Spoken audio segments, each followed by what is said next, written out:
Not hard to see why Gros Morne, and that's the way they pronounce it, is a World Heritage Site. It's been absolutely spectacular so far. We stopped at the Lobster Cove Lighthouse, and then from here we go across to the town of Rock Harbor for lunch. This is the lighthouse part of Lobster Cove Lighthouse. This is the town of Rocky Harbor where we had lunch. This is Norris Point on Bonne Bay. Bonne, B-O-N-N-E. And we're going to be taking a 2-hour boat cruise.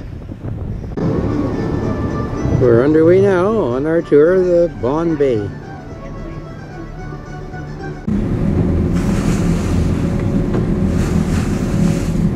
That starts in May, the first part of May, lobster. Then it's around the same time, snow crab. Right now, this year we have a little bit of cod. You know, we'd have a big community bonfire. We'd stack up barrels and burn boughs or trees and whatever, and burn an effigy of Guy Fawkes to commemorate the attempted bombing of the British Parliament in 1606 by Britain's most celebrated trader. Right there, that's a definition of optimism. You look at optimism in the dictionary, it's a picture of a solar panel right next to it in the Newfoundland dictionary. This was the main mercantile and administrative center for the old West Coast back in the 20s. Busy town, Woody Point.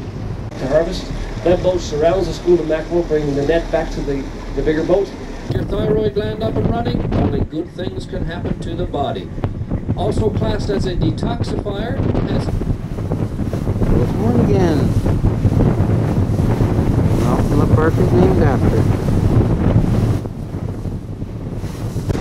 Wayne, there won't be any more barrel rentals given out this year. It's getting a bit chilly. It's too chilly. We had, I suppose, I think it was about 5 times the summer somebody went over that in the barrel. The definition of a tickle in the dictionary of Newfoundland English by our first painter, Joseph R. Scholar, described the tickle as fast moving water. And in this case, as the tide rises or falls, when there's a narrowing here, you get so much current. I'll quickly look at our sounder here now and tell you we have 284 feet of water right here. We're about to see an old seabed that was once horizontal, but again through plate tectonics, pushed up and exposed. And then we're going to see the limestone, the shale layers of an old seabed.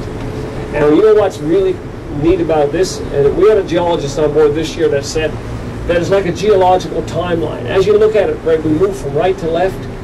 The configuration of the rock changes, yes, but also the age of the rock. So it goes from new to old as we go from right to left here. We were told by a geologist, and he said it definitively. He said, add it to our commentary. This is a very good example of a quartz ladder vein. So we did 2 years of saying, ladies and gentlemen, what a wonderful example of a quartz ladder vein. People were taking pictures of it.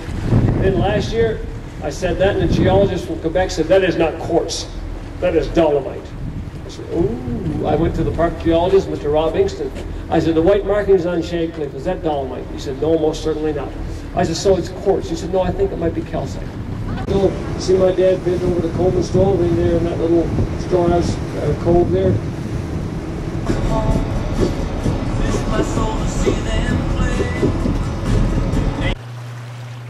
Sunset at Cowhead, Newfoundland.